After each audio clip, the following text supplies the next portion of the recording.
Welcome to the final edition of the Back Nine Report for 2023. We are happy to have our good friend Mike May, the chief editor of the Indiana Golf Journal, with us this evening. Matter of fact, which the Indiana Golf Journal was distributed today. It's out there if you want to look for it. Just go to indianagolfjournal.com. And we're going to discuss the top stories from 2023 and look ahead briefly to 2024. Mike, you ready to talk a little golf tonight? I am always ready to talk golf, especially in December when it's dark outside. And let's think about winter golf down in Florida, springtime golf. It's 2024 is going to be exciting. Yeah, there's a dog football game on for Thursday night tonight, and there's no real good basketball, and so we might as well be talking golf, right? I totally agree. You know, Mike, this was kind of a up and down year all year. Golf is going through a tremendous change, everything considered. We had Tiger return, sort of. The USGA dropped a bombshell earlier this month, and the LIV PGA Tour fiasco continues. So those, to me, are pretty much the top stories from last year. Yeah, there's a lot of other stuff that went on, but these are the things that I think are making the biggest impact. The mistrust and the upheaval of the tour players with the commissioner and with the administration of the PGA Tour. LIV keeps robbing players, and they're not supposed to be doing that according to the agreement. So let's kind of dive into this thing, Mike. So let's start. Tiger always is the number one story in golf, whether he's playing or not, right? And in 2023, he didn't play very much. He finished T45 at the Genesis back in February, made the cut at the Masters, but withdrew after 2 rounds. He required yet another surgery and rehab on his ankle. He just returned to play in the Hero World Challenge earlier this month. And he's also going to play in the PNC Parent Child, which actually starts tomorrow on Friday. So, Mike, did you watch a little bit of Tiger at the Hero? What did you see? What did you like? What didn't you like? And what do you think is what he's going to look like going into next year? I saw some highlights, and I was impressed with his overall swing, his balance, and his rotation around his lower part of the body. I was really paying attention to the feet, the ankles, and he really had some good moves there. I don't think I've ever seen a golfer who's been through so many surgeries and yet looks as good as he does right now. I think he looks better now than he did back in April at the Masters. He definitely was moving a little bit better. There's still a limp, but with all the stuff that they've had done to that, his right foot's basically an erector set hanging off of his leg. And so you mentioned his swing, and he's using an upper body swing. He's not using his legs as much. He can. He can't push off with that right foot. And so being a history buff of golf, I hearken back to Ben Hogan. No, I wasn't really alive back when he had his wreck in 1950 and came back. But I did watch a lot of his film, and I've studied his swing over the years. I've tried to model off of him like everybody in the world. And after his accident, his lower legs were so mangled, he could not use his legs at all in his swing after he came back. And he still managed to win 3 majors in 1 year. And Tiger is doing the same thing. If you notice, if you go back and look at old film of Hogan after the accident, he doesn't really turn off his right foot. It just kind of slides a little bit. And he dives into his left side more than he did prior to his accident. Tiger is doing the exact same thing, only Tiger could bench press probably about 3 Ben Hogans. He is so strong now. His upper body is so strong, and he's getting tremendous distance, even though he's not using his lower body. So I like you. I thought he moved a lot better, even though he finished second to last or something like that in the Hero World Challenge. I still thought he played pretty good. I mean, you could see he ran out of gas, especially on the first day. He ran out of gas on about 14 or 15, that's very common. you know yourself, Mike, you're not the same guy the last 3 or 4 holes that you were when you started. And that's part of golf, the physical aspect of golf. You have to be in some kind of physical shape to get through those last few holes. Now, Albany, where they played the Hero, was not hilly. So it was a much easier walk for him than, say, a Masters or something like that. But going forward, Mike, I see a glimmer of hope that he might actually be competitive in some tournaments next year. Well, I think he's got a good chance of making cuts. And that's the first thing I thought of was when he said he was tiring after 18 holes. I'm thinking that terrain in the Bahamas is pretty flat. So that's an area he obviously realizes he needs to deal with, but he also realizes that he has not played golf in months. So there's going to be a natural fatigue factor that probably is not as bad as he thought it might be, but not as good as, but he needs to be stronger, especially if he's going to play anywhere on the tour, because very few places are as flat and lack undulations than Albany in the Bahamas. But we've been proven wrong. We tried to discount Tiger in the past. I think he's got a very good chance of making the cut at Augusta. And we'll see if he plays the Genesis in February, which, of course, is his own event. The guy's still young enough to, again, I thought of Hogan as well. If Hogan can do what he did, given the fact that he's not nearly the athlete that Tiger is, then let's not count out Tiger. But then again, the competition that Hogan had is not as strong as athletic as the competition that Tiger has. So those things may balance out, but if there's a will, Tiger will find a way. And he doesn't want to play ceremonial golf. He wants to be out there and be competitive. And I would be surprised if we do not see him at Augusta in April, and at least somewhere else before that. Yeah, he's talking about playing maybe one time every month. So, maybe like at the Farmers and maybe at the Genesis and, possibly the Players, possibly the Masters. So the big events, the 4 majors and 2 or 3 other events in between there to kind of get some reps in. But I want to go back before we leave Tiger just real quickly and talk just kind of technical golf swing for a minute. So this is not unprecedented what he is doing. So we all know the excitement with the stack and tilt. Okay. Well, the stack and tilt is exactly, it takes your legs out of play. And Tiger's misses in the past, especially when he was young, he was too fast and too much activity below the belt with his legs and his hips moving too fast, and his hands would get stuck behind him. That's when he hit those big flares out to the right, those 40 yards, those shots are 40 yards offline to the right. And if he tried to catch up with his hands, he would pull it dead left. And that's what we used to see with the younger Tiger. With this kind of swing where he's basically setting up on that lower body and not having a lot of movement down there, it gives him a lot better accuracy. And I saw that at Albany at the Hero. He was very accurate off the tee. I think I only saw him miss maybe 1 or 2 drives to the left. He hit a lot of fairways and he was hitting the ball pretty long. So, Mike, I really like what he's doing. I think this is a swing that will work with him for a while. And to address his fatigue, he probably can't do a lot of cardio and he can't do running and all this stuff. So I imagine he's riding the bike and that just doesn't build it up as fast as being able to run and do some of these other things. But he'll get there, I think. And, he's never going to be as strong as he was or as fit as he was from a cardio aspect, but he's just got to get by 18 holes every day. It's not like he's got to run a marathon. He's just got to get by every day. So, Mike, anything else before we leave Tiger? No, I think we're all looking forward to 2024, as I think Tiger is too. And we'll be shocked if we don't see him at Augusta. And again, if he plays one tournament a month, then once he gets to Augusta, then he'll play Augusta in April, the PGA in May, U.S. Open in June, and the Open in July. So those he's got a few weeks in between those majors.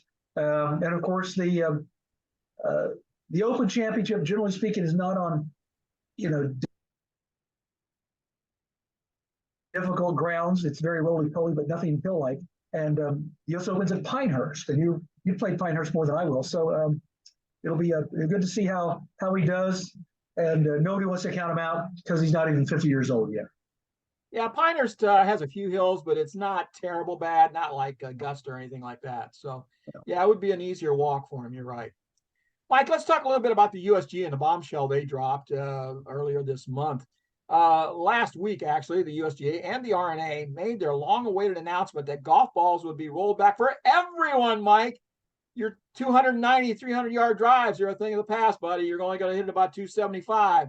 To limit the golf ball to regular players. Mike, what do you think of this decision?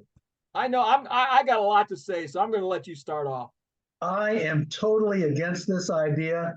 I just heard a podcast the other day with Brian Hammonds and Ted Bishop out of Franklin, Indiana, and they had Billy Crutchard on as a guest. And Billy made, of course, he's a four-time tour winner and a long-time TV analyst. He just says, grow the rough longer, make the fairways tighter, make misses more possible, so they're not getting. So I agree. We don't need to penalize everybody, and let's not penalize the pros. We like to see the big drives. If you shorten the width of the fairways, increase the rough, there'll be some difficulty for them. But I mean, the game is really probably never more popular. Let's not make it more difficult. It's a difficult game as it is. Let's not make it more difficult. That will drive people away. And plus, I heard that some existing golf balls would meet the new conformity and others wouldn't. So how do you look at today's golf ball and go, this is good and this is not? And then you throw in the new balls. I think it's a bad idea. And I struggle to come up with any logic behind their reasoning. You know, when they were tossing up bifurcation, that was a different ball for the tour pros and elite amateurs versus us regular hackers. You know, I could see that. I could understand it. I didn't like it, but I could kind of understand it if they wanted to do that. These guys get paid to do that. So, you know, they'll figure it out. Okay. You and I are out there trying to beat it around on these massive golf courses. And you know my game. I don't hit it outside my shadow hardly anymore. And it's only getting worse every year. So I come to a thing with a 150-yard, 145-yard carry, and it's a problem for me. Okay. So they want to penalize all old guys, women, and juniors on golf courses that have forced carries with a shorter golf ball. That is the dumbest thing I have ever seen in my life. Golf is at an all-time high. We've got women and juniors taking up the game at record numbers. We've got golf courses making more money than they've ever made in their lives because more people are playing golf. And now the USGA wants to take the enjoyment factor and cut it back by a factor of 10 to 20%. That is just absolutely ridiculous. So they're making this rule. There's like 66 million golfers in the world, okay? The people that play professional golf, there's maybe 5,000 in the world that make any money at it, all right? There's maybe another 10 or 15,000 elite amateurs. We're talking about 20,000 golfers out of 66 million, okay? You say, well, it's because of the golf courses. Well, how many golf courses play professional tournaments on them? There's 45 tournaments on the PGA Tour every year, okay? 45 out of 40,000 golf courses in the world. We're making these rules based off less than 0.1% of all the people that play the game. This is so ridiculous. I can't even, if you can tell, I'm a little heated up about it. I'm ranting here. But Mike, this cannot happen. Somebody with a clear head has to get with these stupid blue blazer, khaki pants, baseball cap, golf shoe wearing idiots at the USGA. This is just absolutely hideous. And I don't know who's trying to kill golf faster, the LIV or the USGA. With that, I'm going to take a break because I need a breath. Well, you said everything that I've been thinking. And when you put those numbers, and when people listen to this podcast and think about those numbers, I don't see how you can even begin to have the conversation, let alone try to come to the conclusion this is a good idea. Plus, for how many years are you going to have existing golf balls that's still in the market with the new golf balls? I've got enough golf balls to last quite a while, and I'll continue to use those golf balls. And if I And you're have going to to find, and you're going to find more. right, so this is just a can of worms that we don't even need to worry about. And you know, I don't think the fans get upset when they play at St. Andrews and someone goes 22 under par. Fine, make more birdies. I don't care. We like to see excitement, and that's what I think makes. There's wind and there's so many other factors we can control, plus outside factors such as weather and wind and rain that can make things a little more difficult. But again, I think Bill Kratzer made it. He said it well. Just grow the rough longer. You don't even have to make it. You make the fairways narrower, but if you did, that would bring 3-woods into play more often, and they would be hitting 3-wood 7-iron rather than driver wedge. Mike, you and I played PGA Golf Club about 2 weeks or 7 days before they were going to have the Honda Classic a few years ago. And the rough on that golf course was the most difficult rough I've ever tried to play out of. It was, I think it was about 2.5 inches tall that day, but it was very, very thick and lush. And they were going to let it grow another inch before the tournament started. And if I hit over in that rough, I had to just take a wedge or something and get it out of there because there was no way I could get anything else out of that rough. It was so thick. And so that's all you need to do. We've seen it. We've seen it on short golf course. They just make the rough tight. They maybe narrow the fairways down a little bit. It brings the scores right back down. If that's what they're worried about, they don't have to do this. This is just idiotic. But, so I've said my piece on it. I think everybody knows where I'm coming from. And so, Mike, you got anything to end this up on? I can't believe that the governing bodies of golf are considering doing this, or not considering, have done it, really. Now, it doesn't start till 2030, so we got some time. Hopefully, maybe somebody will come to their senses or have an argument that they'll listen to. But this is, to me, Mike, this is absolutely ridiculous. I think that the manufacturers, they probably agree with your passion. And I think the tours agree as well. And I think given the fact that I didn't realize it was 2030, the date of implementation. If that's the case, then again, I'm not sure how far out companies are planning on the golf ball thing, but I think there is time. Well, if you're a corporation, you need about a 2-year, at least 24 to 36 months, because this stuff is made in China, and so you got to source the inputs. You've got to get it manufactured. You got to get it shipped. You got to get it in the stores. That doesn't happen overnight. So this is 2024. We're looking at 6 years out. There's a lot of planning that goes into this stuff for these equipment, for these ball manufacturers, starting right now. One of the reasons, and this goes back to my background in the sporting goods industry, this decision has nothing to do with safety. So given that, you have to allow the industry to get rid of existing inventory, which is quite big. So you'll probably start seeing the new golf balls around 2028, which would be 5 years from now.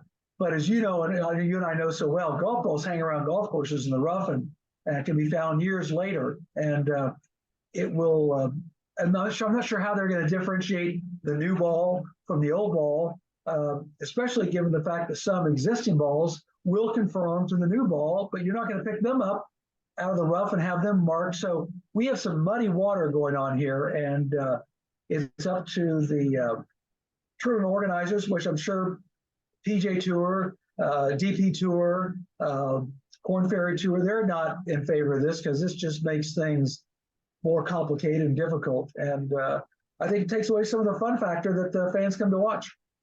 The PGA Tour, the PGA, they've all come out against this. The popular sentiment among golfers, if you do any kind of a poll, it's like 70-30 against, okay? It's just, nobody wants it. Nobody. The only people in the world they're talking about this is the USGA and the R&A. That's it. And it's just like they had, okay, well, we make the rules and we can do this, and so we're going to do it because we can. Just stupid, Mike. Just stupid. Got to get off of it because I would talk about it all night long.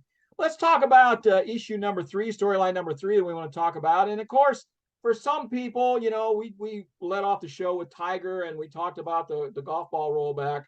But this PGA Tour and LIV fiasco, how it has played out this year, where it's going, we just saw John Rahm left. Now there's a rumor that came out today that Victor Hovland's going to jump over.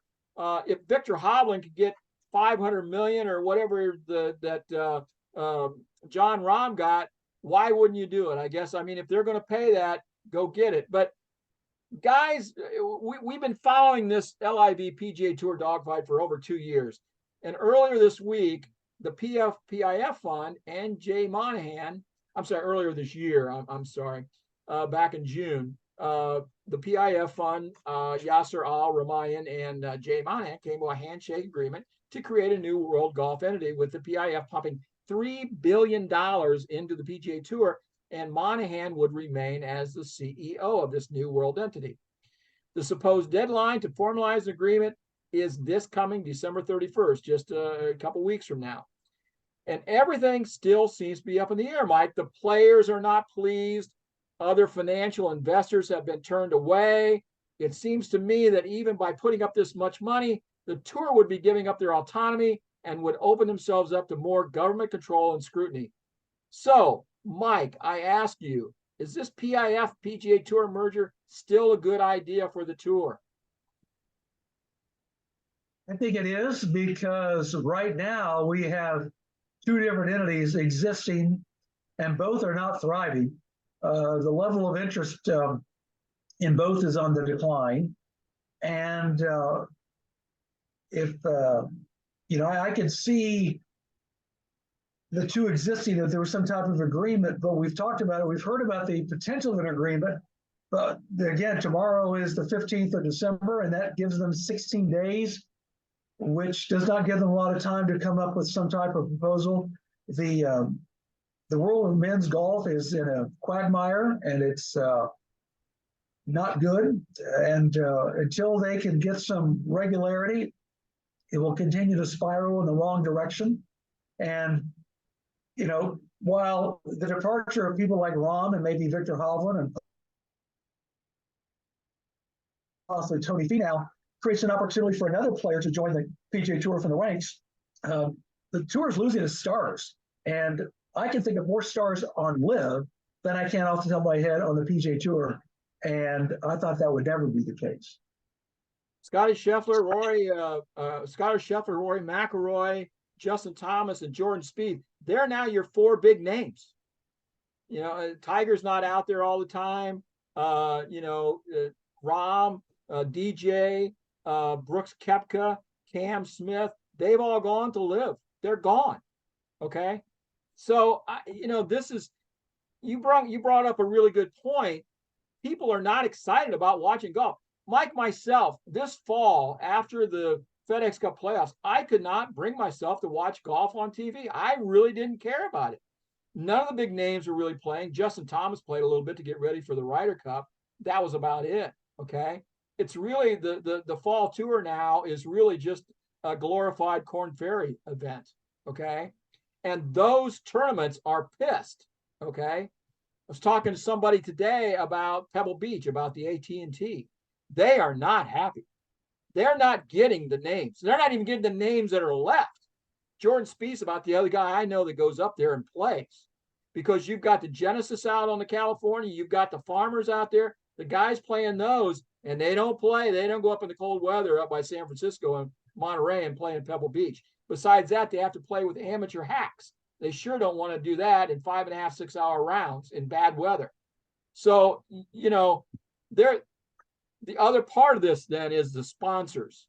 How long are the sponsors going to pay $10 and $20 million to sponsor a tournament where the big names, there's maybe 2 or 3 big names in a tournament?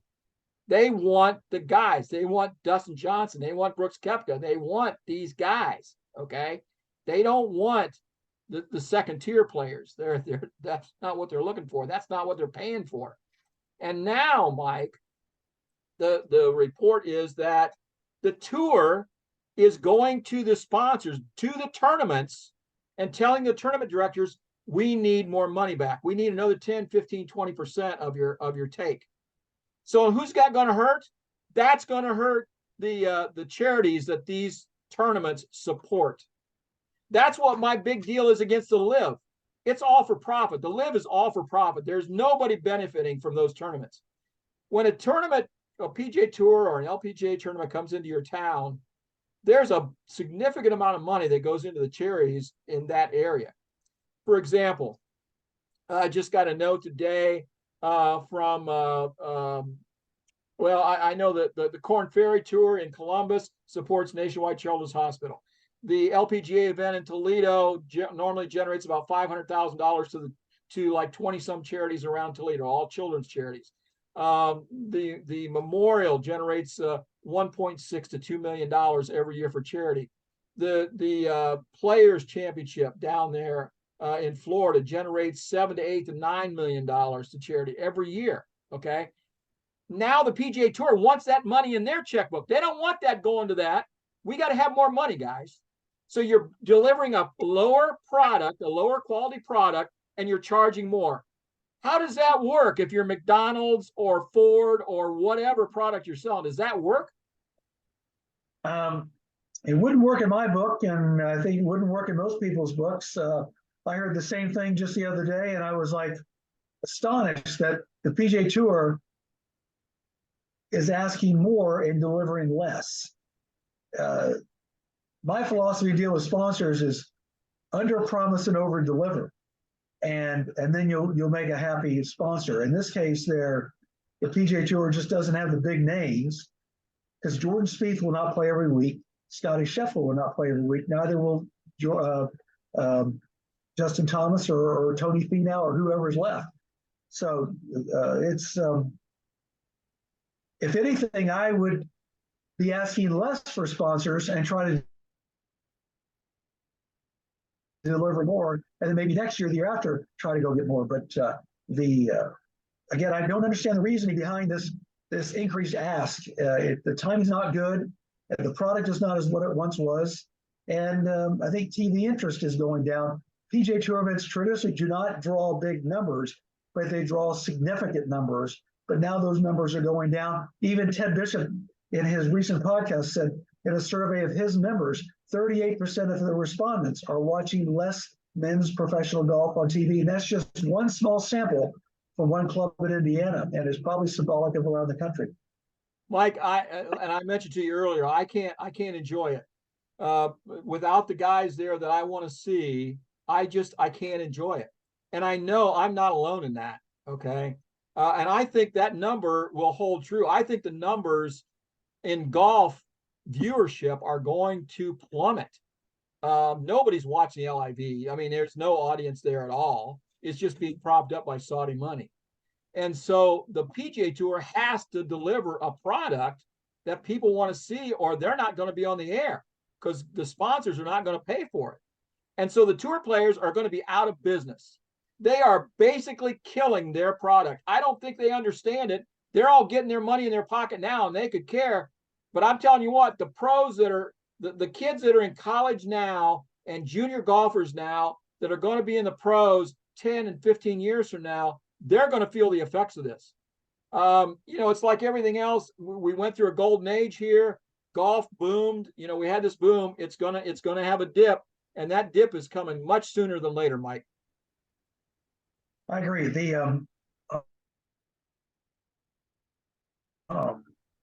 growth of the tour has been beyond exponential in the last 40 years. I can remember back in the early 1970s, nearly every event had a $200,000 purse, and first place was $40,000. And now we're talking 20 million. The first place is often 1.5 million, if not more. No, three. The majors, it's $2 and $3 million. So, and then you're giving $18 million to the winner of the FedEx Cup. Give me a break. So I think the powers that be within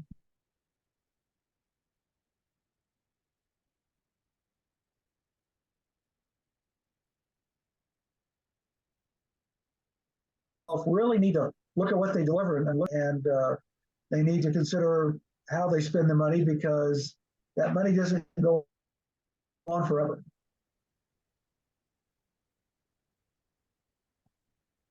Mike, you were freezing up there a little bit, so we're going to run out of time here. We got to wrap this up. But yeah, you make good points. I just don't see their product right now. The PGA Tour is not sustainable. They're going to have to make some changes. They got to do something. What they're trying to do is not going to work. They got to quit worrying about these guys going to the LIV. They've got to make their product profitable and carry on. And I'm sure that's what they think they're trying to do by asking these tournaments to cough up more money. But that's not going to work. I know in one case, that's what got Carolyn Bivens fired back from the LPGA back in 2010 because she wanted the tournaments to cough up more money or go away. And the girl said, the players on the LPGA said, no, we need places to play. We need to take care of these people, not put more burdens on them. And the PGA Tour has learned nothing from this. They're doing the exact same thing. So, Mike, those were the stories that are making the biggest impression on me from 2023. I know we didn't cover a lot of topics, but we tried to cover them in depth and give some insight on what's going on. And so, Mike, it's been a blast doing the show with you and Carlos and Kieran over the last year, and we'll do it again next year.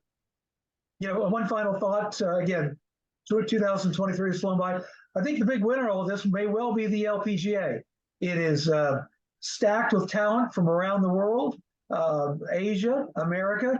Thailand has an incredible large number of players on the LPGA Tour. All these players, of course, I'm a little biased because I do a lot of work out there. They're approachable and they're fun to be around. They have a great sense of humor. They're very fan friendly, and the talent is deep. Europe, South America, U.S., Canada. Throughout Asia. Anyone can win on any given week. And last year we had 13 winners for the first time. When you throw those into the pot with the Lydia Ko's and the Brooke Hendersons and the Lexi Thompsons and the Jen Young Ko's and the Se Young Kims, 2024 is going to be a great year for women's professional golf, and they're united. The rest of the golf is not, and that may well benefit Chairman Commissioner Molly and her entire crew up there in Daytona Beach. Well, Golfaholics, that wraps up 2023 for Back Nine Report. Mike, thanks a lot. We will be looking forward to doing some stuff next year, and I'm going to see you in a few weeks down in Florida, man. Yes, sir. Good night. Good night.